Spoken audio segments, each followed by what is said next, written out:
Eu quero fazer uma introdução aqui no livro de Hebreus.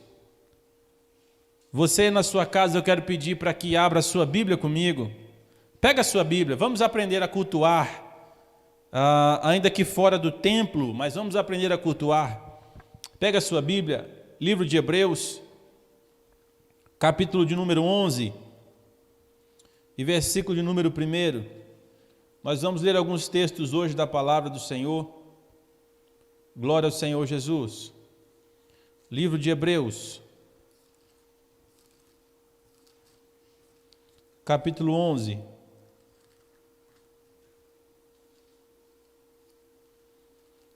Verso de número 1. Fugiu da minha Bíblia.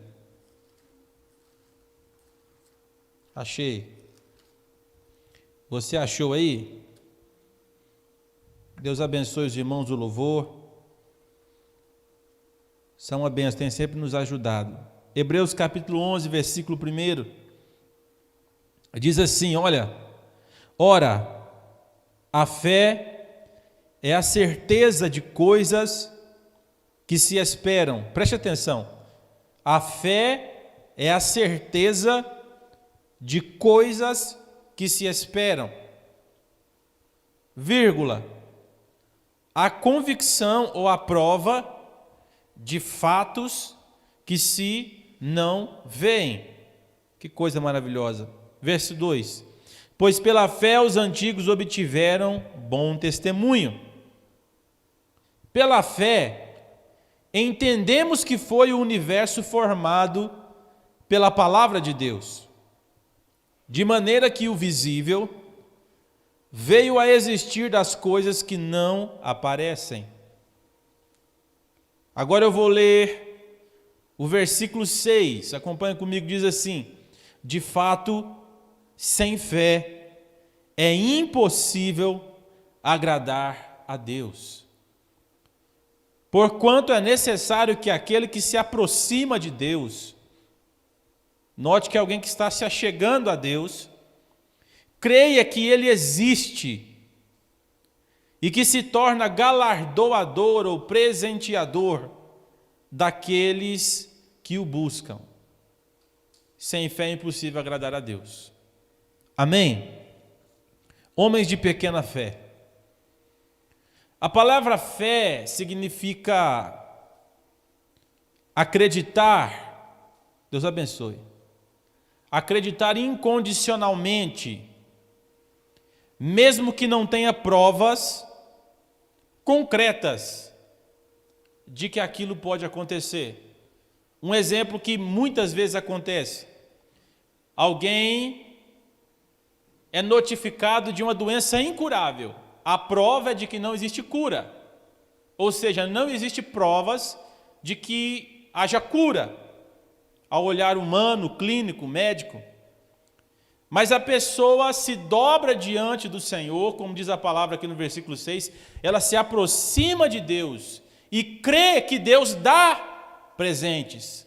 E crê que Deus abençoa. Ao se aproximar de Deus, na sua busca íntima com o Senhor, ele se aproxima entendendo que Deus vai dar. Não é que Deus pode dar. Não é que Deus pode fazer. Aí está a diferença da fé incondicional. Que Deus pode fazer, nós cremos.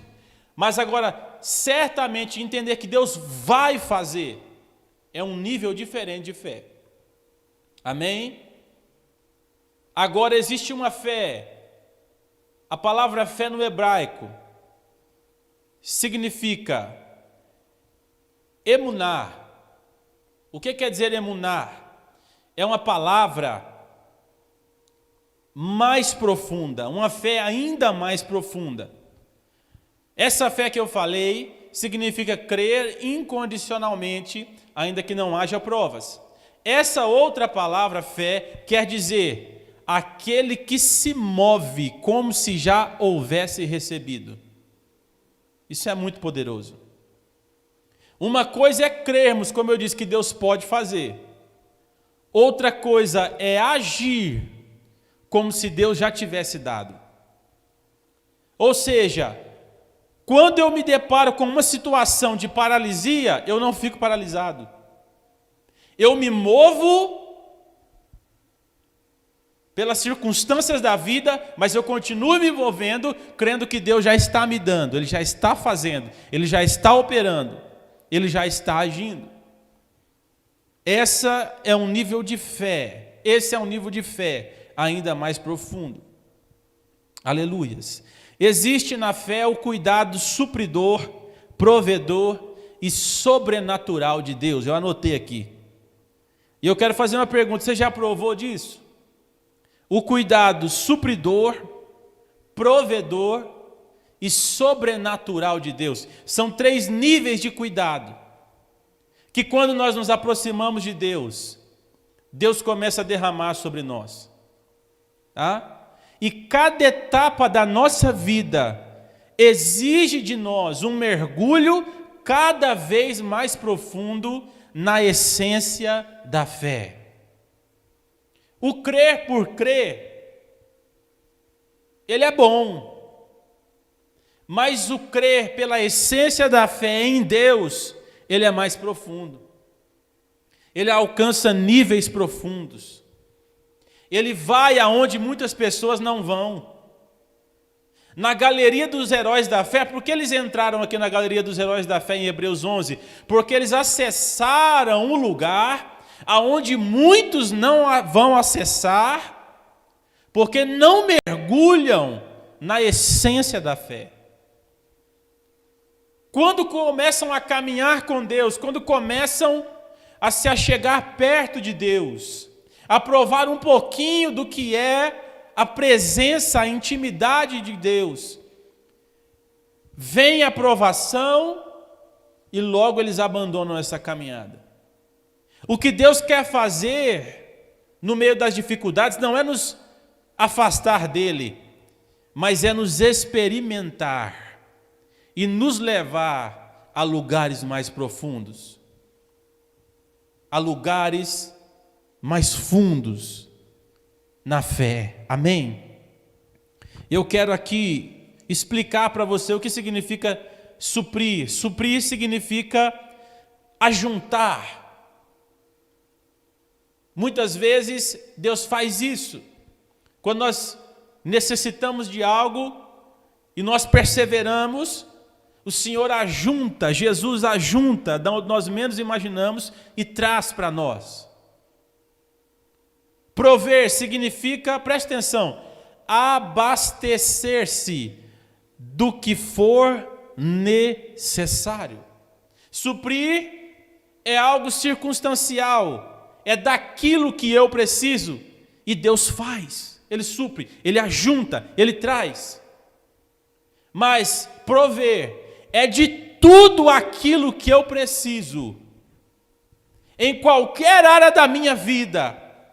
Quando eu continuo perseverando em fé, Deus começa não só a suprir, mas também agora a prover. Ele começa a agir em todas as áreas.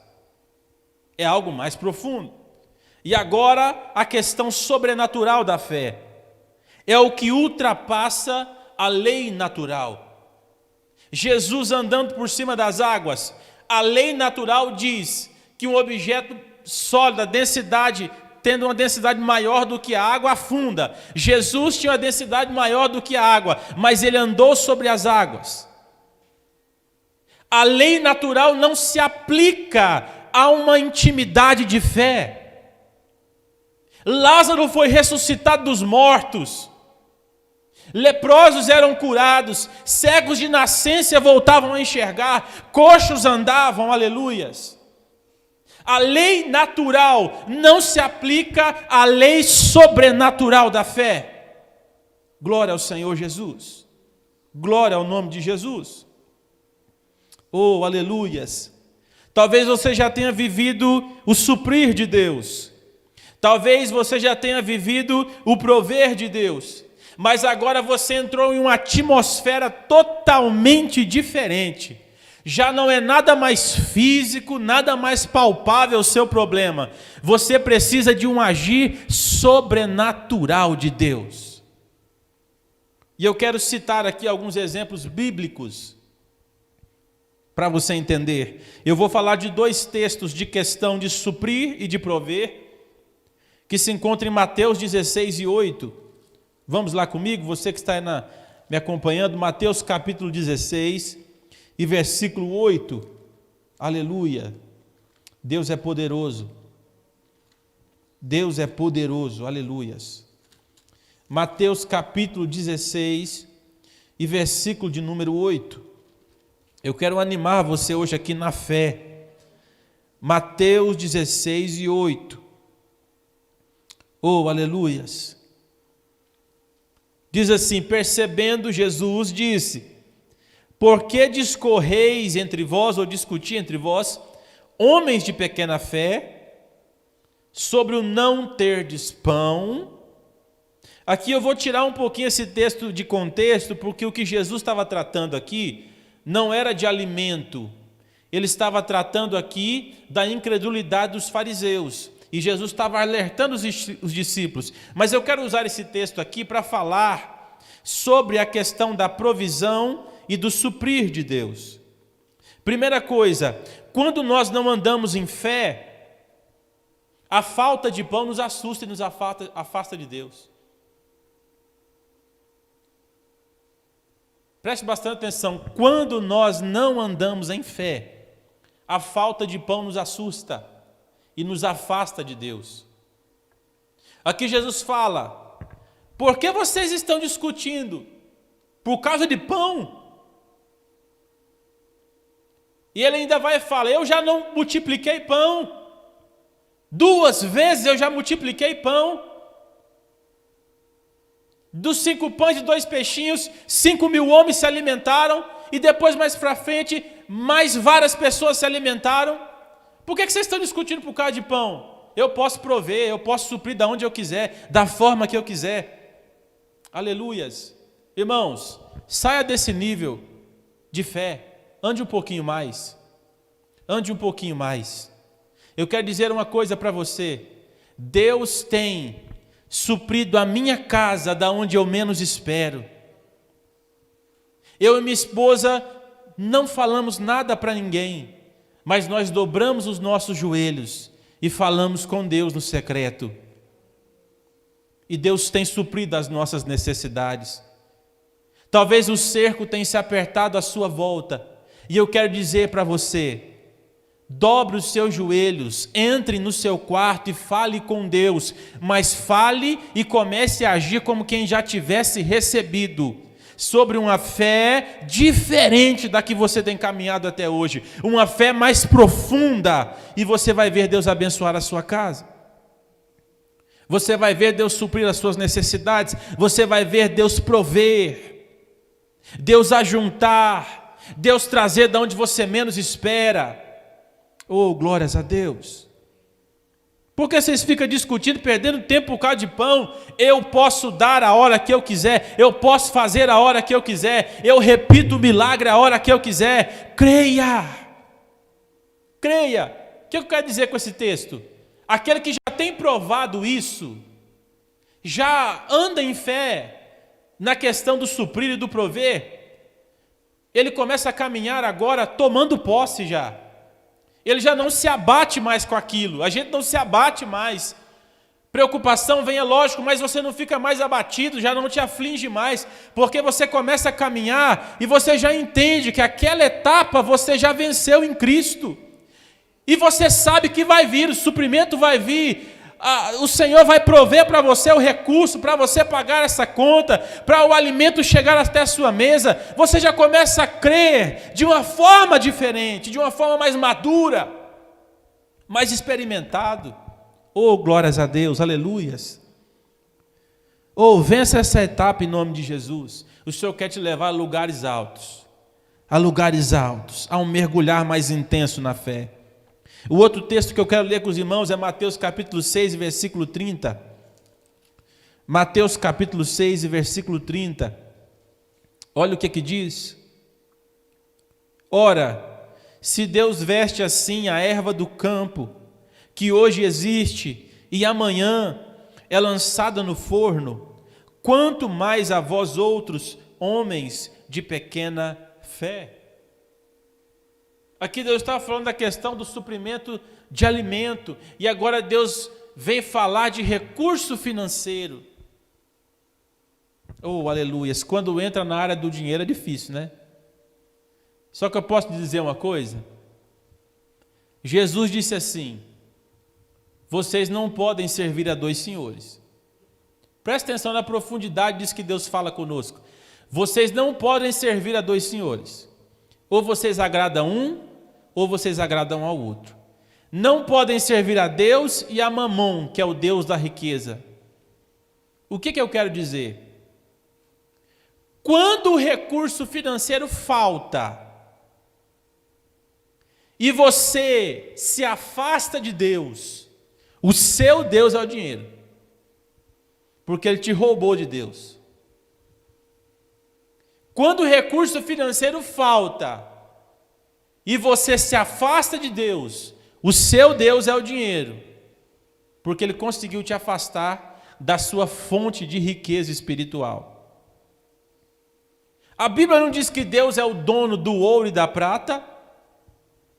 Existe um texto onde Jesus é cobrado, ou melhor, Pedro é cobrado dos seus impostos. Jesus vai e fala para Pedro: Pedro, vai lá e pesca, e o primeiro peixe que você pegar, vai ter uma moeda dentro dele, você pega e paga os nossos impostos. Deus traz da onde Ele quiser, da forma que Ele quiser e a hora que Ele quiser. Eu não estou falando de gastos irresponsáveis, eu não estou falando disso. Você que gasta mais do que devia e depois fica abatido, desesperado. Não, irmão, administra. Mas agora, com certeza, muitas pessoas tinham feito compromissos, tinham feito parcelas, acreditando que esse ano de 2020 ia pagar em 12 vezes sem juros. Mas muitas pessoas agora estão vendo seus recursos financeiros minguando. Mas eu quero dizer para você, homem e mulher de Deus, não deixe Mamon te afastar da presença de Deus. Sirva a Deus. Sirva a Deus com alegria. Com alegria. O desespero é falta de fé. O desespero e a renúncia à palavra de Deus pelas finanças é falta de fé. E você agora começa a servir a outro Deus. Deixa eu te dizer uma coisa. O Senhor vai prover na sua vida. Continua perseverando e andando em fé. Aleluias.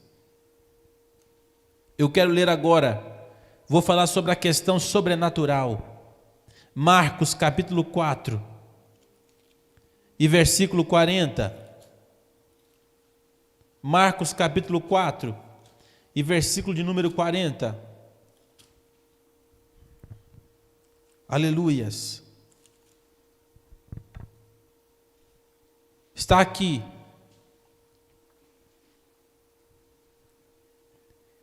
Então lhes disse, olha que texto: por que sois assim tímidos? Como é que não tendes fé? E eles, possuídos de grande temor, diziam uns aos outros: quem é este, que até o vento e o mar lhe obedecem? Aqui é um nível sobrenatural de fé. O que estava acontecendo aqui nesse texto? Os discípulos entraram no barco e estavam indo para o outro lado do mar. Jesus entrou, eles despediram da multidão, e quando estavam no meio do lago, ou no meio do mar, uma grande tempestade veio. Aleluias. E Jesus estava fazendo o quê? Jesus estava dormindo.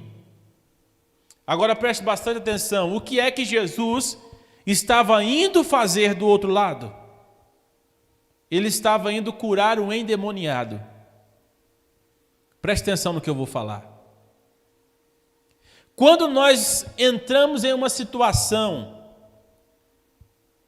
que exige uma fé sobrenatural, é porque Deus está nos preparando para ser poderosamente usado por Deus lá na frente. Deus não nos leva em um deserto que exige uma fé sobrenatural em vão. Ele quer provocar em nós alguma coisa. Sonda aí o que Deus tem querido provocar em você, desejado provocar em você. O que Deus quer provocar na sua vida? Se você está enxergando que o deserto à sua volta é sobrenatural, é necessário que você desenvolva uma fé no sobrenatural de Deus, porque Ele quer gerar em você, Ele quer provocar em você algo diferente. Algo diferente. Geralmente, quando nós estamos fugindo do chamado de Deus, Ele nos leva até um lugar para nos provocar alguma coisa sobrenatural. Geralmente, quando nós estamos correndo de Deus, Jesus nos aperta e nos leva até um lugar onde é exigida a fé sobrenatural. Geralmente, quando a nossa carne tem tomado lugar, tem vencido o nosso espírito, o Senhor nos leva a um lugar que exige algo sobrenatural. Porque o Senhor não abre mão daqueles que são seus.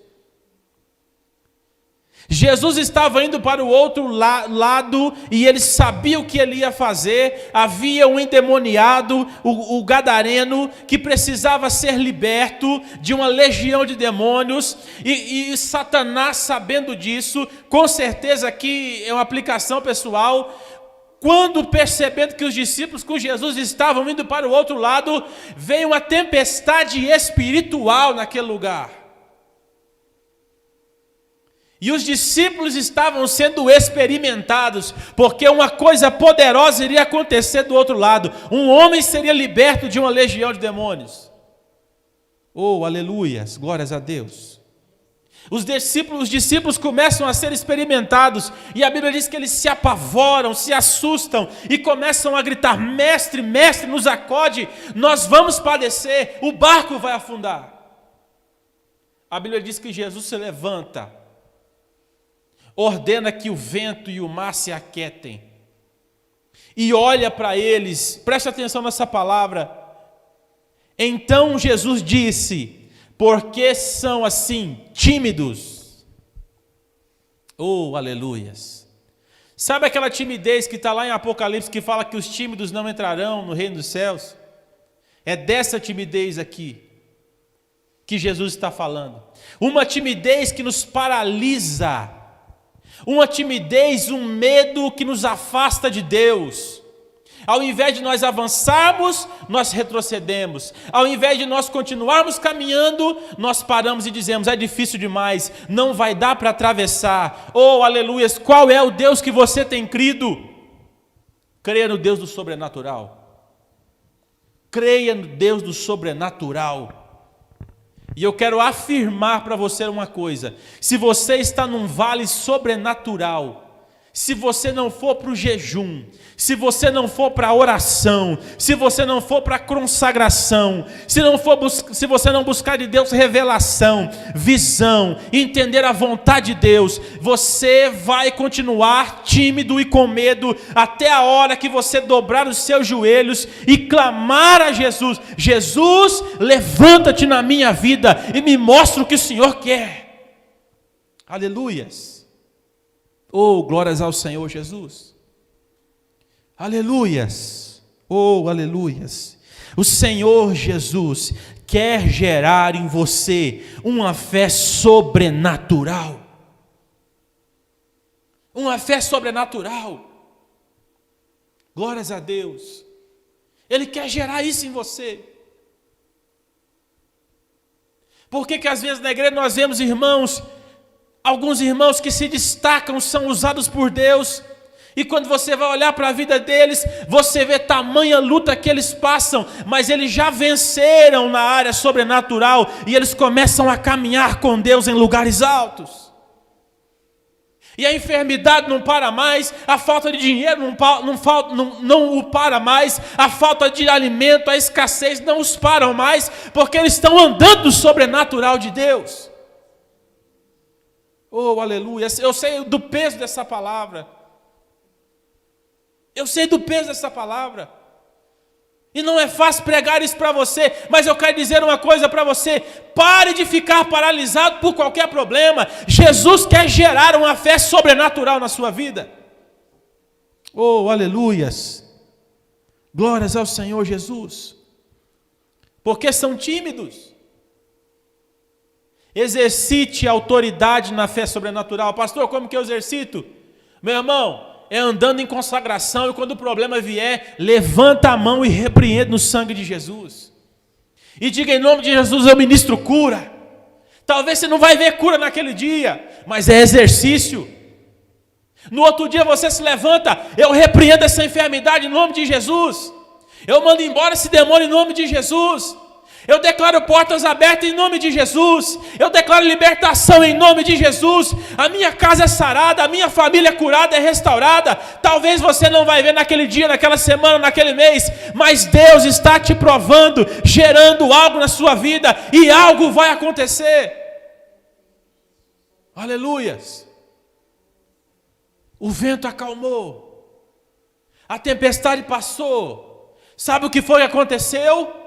Eles chegaram do outro lado, e o endemoniado de Gadareno foi liberto. Aleluias. Sabe onde nós vamos ver o resultado deste acontecimento? Lá na frente. Quando Jesus é levado aos céus, Pedro prega e 5.000 vidas são transformadas. Aonde a sombra de Pedro passava, pessoas eram curadas. Olha o exercício da fé. Aleluias. Glória ao Senhor Jesus.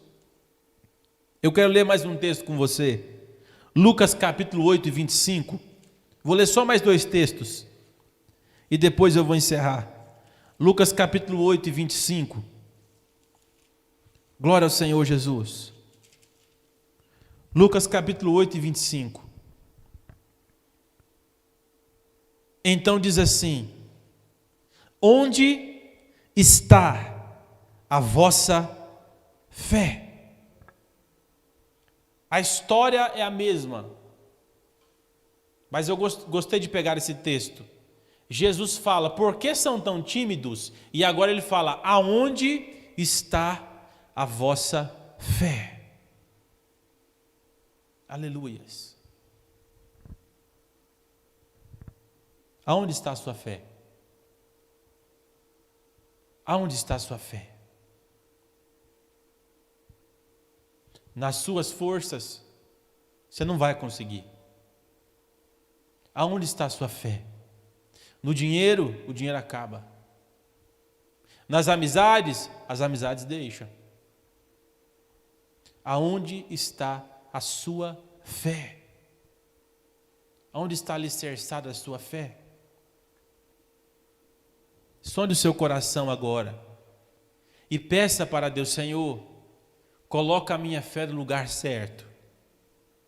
Coloca a minha fé na pessoa certa, que é Jesus Cristo. Me faça exercitar a fé mediante a palavra de Deus. E você vai acessar lugares altos. Você vai andar no sobrenatural de Deus. Aleluias. E para encerrar, eu quero ler aqui Romanos capítulo 4 e versículo 20. Romanos capítulo 4 e versículo 20. Irmão, esse texto aqui é interessante demais. Romanos capítulo 4 e versículo 20. Glória a Deus. Romanos 4 e 20, olha o que aqui diz. Eu vou ler desde o 18. Preste atenção no que eu vou ler para você. Agora, hoje você vai entender, se você não entendeu até hoje, por que Abraão era o pai da fé. Romanos 4,18 diz assim: Abraão, esperando contra a esperança, creu, para vir a ser pai de muitas nações, segundo lhe fora dito. E sem enfraquecer a fé, ou na fé, embora levasse em conta o seu próprio corpo amortecido, sendo já de 100 anos, e a idade avançada de Sara, não duvidou por incredulidade da promessa de Deus, mas pela fé se fortaleceu, dando glória a Deus. Aleluia. Que coisa tremenda. Que coisa maravilhosa. Abraão esperou quando a situação era de desesperança. Preste atenção para você entender o que a Bíblia está dizendo. Qual é o ciclo da vida? Você nasce, cresce, casa, tem filhos, envelhece e morre. Esse é o ciclo natural da vida. Abraão já tinha passado por todos esses ciclos. Ele estava na velhice, indo para o lugar de descanso eterno. Só que tinha um problema. Ele não havia gerado descendência. O que a Bíblia está dizendo é que quando o ciclo natural da vida estava dizendo, é hora de você ir para a morte, para o descanso eterno, no coração dele, ele estava caminhando em fé e dizendo, eu não vou morrer antes de ver a minha promessa cumprida. Antes de Isaac nascer, antes do filho da promessa ser gerado, eu vou declarar uma palavra para você profética, você não vai morrer antes de Isaac ser gerado na sua vida. Se agarre nessa palavra hoje. E sabe como que ele se fortaleceu? Os anos iam passando, o ciclo natural da vida ia acontecendo, tudo estava dizendo, não vai dar tempo, mas sabe como que ele se fortaleceu? Para não entrar em descrença, em dúvida, dando glória a Deus. Eu imagino Abraão, todas as manhãs, glorificando a Deus, aleluias. E não era qualquer tipo de glória, não é qualquer tipo de graça, agradecimento, não. Com certeza ele agradecia assim, Senhor, obrigado pelo filho que o Senhor me deu. Mas ele não tinha filho ainda. Senhor, obrigado pelo filho que o Senhor colocou nas minhas mãos. Mas ele não tinha filho ainda. Senhor, obrigado pela sua promessa, porque eu sei que ela já está se cumprindo. Obrigado, obrigado. E ele já tinha 100 anos de idade. Mas sabe o que aconteceu? Ele esperou. Ele aguardou e fortaleceu a fé em uma fé sobrenatural de Deus, aleluias. Não se acomode com essa fé que você tem vivido, não se acomode com esse tipo de fé que você tem vivido. Em qualquer coisa te abate ou se levante, comece a glorificar, fortalece a fé, se levanta em fé. Existe uma fé sobrenatural para você se mover nela. O Senhor quer gerar algo em você. Aleluias. O Senhor quer gerar algo em você. E eu quero convidar você agora nessa noite